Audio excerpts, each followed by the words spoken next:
On a busy street corner in a crowded city stood a humble tea stall run by an old man named Ramesh. His stall wasn't much: a small wooden cart, a few plastic stools, and a pot that never stopped boiling.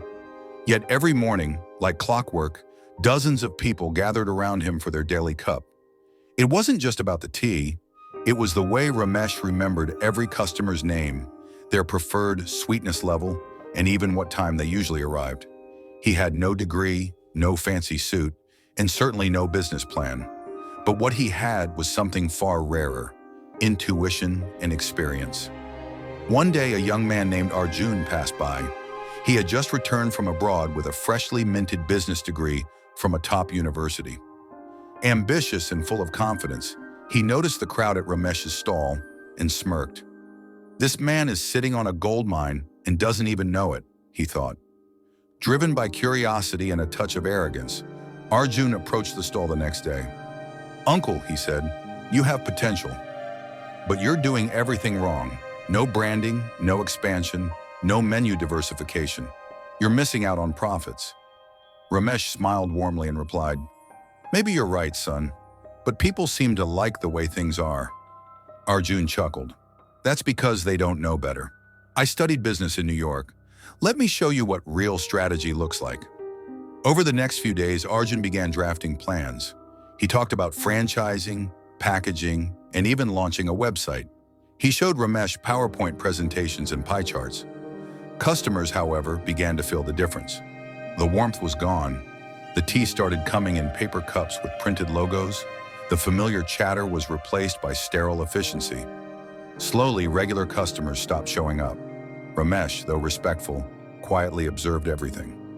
One evening, he invited Arjun to sit with him on the side of the road. As the sun set, he pointed to the empty stools. "You see that man who used to come every morning at 8:10? He never drinks tea if there's sugar," his doctor told him. "And that woman who came with her child? She liked her tea extra hot and spicy.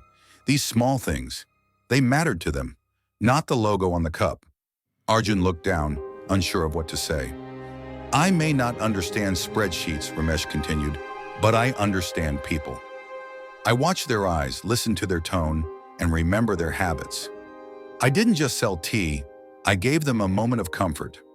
It hit Arjun like a wave. For all his education, he had missed the most basic principle of business. Know your customer, not through data, but through connection. The next morning, Arjun came early to the stall, not with a laptop, but with an apron. He stood beside Ramesh, watching him greet each customer by name, ask about their families, and serve their tea with a personal touch. Slowly, the crowd returned.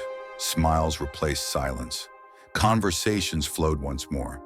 Weeks passed and Arjun stayed on, not to take over, but to learn. He even started keeping a small notebook, not for statistics, but to jot down stories, preferences, and little details that Ramesh instinctively remembered. Years later, Arjun went on to build a successful cafe chain, but he never forgot the lessons he learned from that tiny tea stall. In every outlet, employees were trained to treat customers like neighbors, not numbers. His brand became known not for its marketing, but for its heart. And at the center of it all, in his first cafe, hung a photograph of an old man serving tea with a simple line beneath it.